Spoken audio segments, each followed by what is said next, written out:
This is lessons from the past and current development to think differently about the future of growth. This is Savannah Oaks in Woodbury, Minnesota. We designed this nearly a quarter century ago for U.S. homes. At the time, this was their product line, essentially 3-car garages and a door.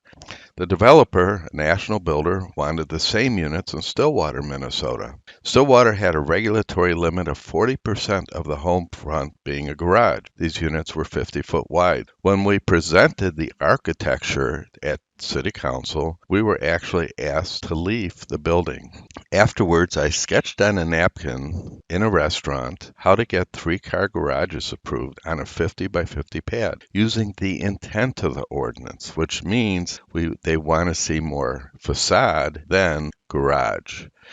And the U.S. Homes responded with solutions that gained national attention. You could see a 2-car garage that is not primary, a porch that takes primary view, and then a side-loaded garage. Now, there were a variety of solutions, but we were able to get these approved when we met the intent of the ordinance and not literally the wording of the ordinance. Today, those units still exist, and these are still units that they use over 20 years later. But let's talk about the development. You'll recognize a lot of the features that we are still using today. For example, the homes flaring and facing the entrance of Settlers Glen. And as we travel through the streets, you'll see the lack of tangents between curves. This creates much more character as we go through the neighborhoods. You'll see that the driveways appear to be 2-car garages, yet most of these homes are 3-car garages, and you don't notice the garages that much from the streetscape. You'll also notice the meandering walkway that we introduced about at that same time, and you'll notice that the cul-de-sacs are standard cul-de-sacs that we don't use anymore because they're very inefficient. These lots are based on a 65-foot width at the front setback. However, the building pad is 50 by 50, so we really have about 15 feet between the units, although we do have a 5-foot minimum side yard. So the average distance between sides of units is much greater than the regulatory ordinance. Also, the fact that the front of the home is essentially garage dominant, it leaves all of the living space geared towards the rear. And you can see these rear yards are fairly generous, especially compared to surrounding suburban neighborhoods.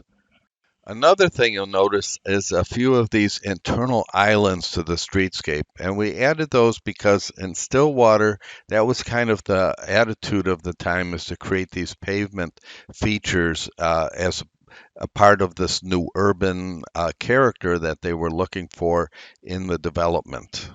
There's one main loop street which maintains flow through the neighborhood, and the location of the streets were primarily determined upon the topography of the land. Most of the homes are walkouts in this neighborhood. This is another area. Again, the cul-de-sac is not the right size for the space that we're creating. We would have done something much different today as we evolve, as you'll see soon. And then again, these pavement features, as we will explain here towards the end of this video, I believe it's a lot of waste. If it's a function for separating the traffic or separating the pedestrians as a diffuser, I think they're well worth it. Or in certain cases where we have to put one in because we're not quite meeting offsets of intersections. But to put them in just for the sake of put them in, I don't think we would do that today. Here's a cove in a meandering walk. This is the area that was the front cover of POB. But you can see this development is very unique, still nearly a quarter century later. When we think of sustainability, we need to think about how the development ages. What's it going to look like this nearly 25 years later, or 50 years later, or 100 years later? That's the most important aspect of sustainability. This is the entrance of Boulder Ponds in Lake Elmo, Minnesota. What you're looking at is future office or commercial space. There's a senior housing development that we placed near a medical clinic, and then we've got single-family homes at the entrance. There's a storage facility next door, but we've screened that with landscaping. There's only so much we could do with a parking lot next door, but it is what it is. And now we've got a entrance to the oversized cul-de-sac on this south side, and then a collector street with two flared entrances uh, to define the south and north part of Boulder Ponds. As you can see, again, the walks meander, the homes flare, but you'll notice there is a lot more emphasis and a lot more curvature to the design than previous. Now, this is an unusual feature, and like I said before, we don't necessarily put these splits in unless they serve a function. And that function was the topography didn't allow us to have the center lines any further than the 125-foot minimum.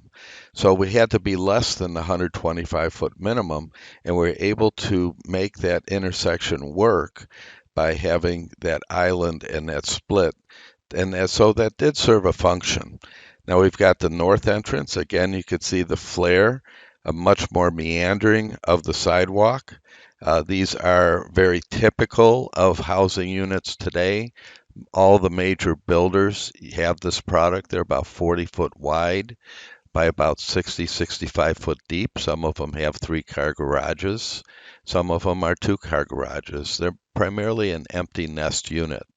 Now you can see again the meandering of the walk is much more aggressive than those from 20 years ago, a couple decades ago.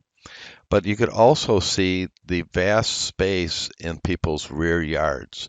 So again, when people think of these designs, they think, oh, you gave up all this front yard space and the rear yards get smaller. Well, they don't. They actually get bigger.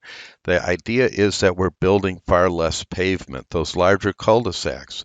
We have homes that are spread out further, so we actually get more efficient, less pavement. So there's this fallacy of planning that the cove design that gives you this vast front yard space gives up rear yard space. It doesn't. Your side yards, your rear yards, and your front yards all get bigger on average than a comparable subdivision.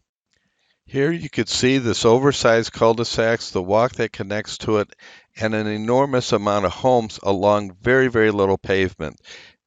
We did put the homes rearing the collector street here. You will not see that very often from our firm, but because of the topography and the drop, it just made more sense to put walkouts over here in this area. But as we come along the collector, you could see the wetlands, the landscaping, the homes that are flaring, so they're actually fronting the collector street. You could see that here. And again, we have a flare, home fronts, a nice entrance. That is very typical of all the developments we do today. So we're reducing this double frontage lot. Again, another area of landscaping.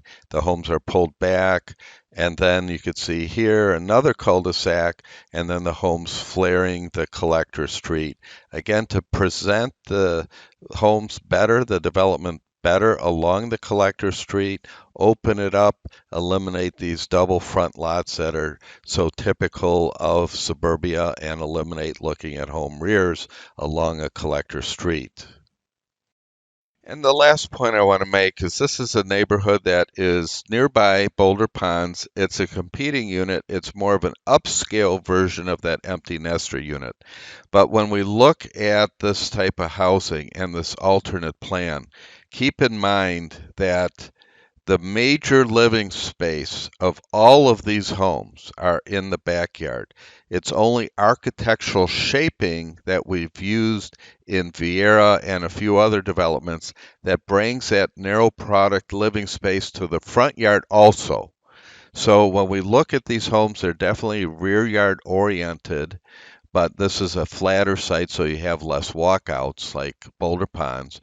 But look at the enormous amount of pavement. This collector street has no homes fronting it. The sidewalks, that you can't walk out the front of the home onto a sidewalk. You have to walk onto this loop street. The loop street is a tremendous amount of pavement. The collector street's a tremendous amount of pavement, and yet all of the space and landscaping is dedicated to the front, where you're only going to spend maybe 2 or 3% of the entire time you're home. The rest of the time you're home, you're in that backyard and you're looking into other people's backyards. So it's a completely different look at the planning techniques between Boulder Ponds and this development, but the site is consumed by pavement, which means if it's consumed by pavement, if it's consumed by right of way, your only choice is the smallest possible lot. Benefit of these grid-like developments are multiple. One, they're extremely fast and easy to lay out. Two, they have an excessive amount of pavement, which means that the consultant who is charging a percentage of infrastructure is making a lot more money. And the last point is we have all the technology to go beyond the grid and create wonderful neighborhoods. And yet the city's regulations today and the city planning commissions and councils that regulate this, they're not educated as to what could happen in development. So instead, they're provided a minimum space guidelines. And a minimum space guideline means you're going to have minimal development. And that minimum development could be excessively wasteful, which burdens the city to maintain all this pavement forever and yet not gain any density. Today, we have over 1,400 of these developments that we've designed in 47 states and 18 nations. But more important, we have the programs in place, this technology, the education, not just for consultants to do better, but also for cities to regulate better. So if this is something of interest to you, please contact us today.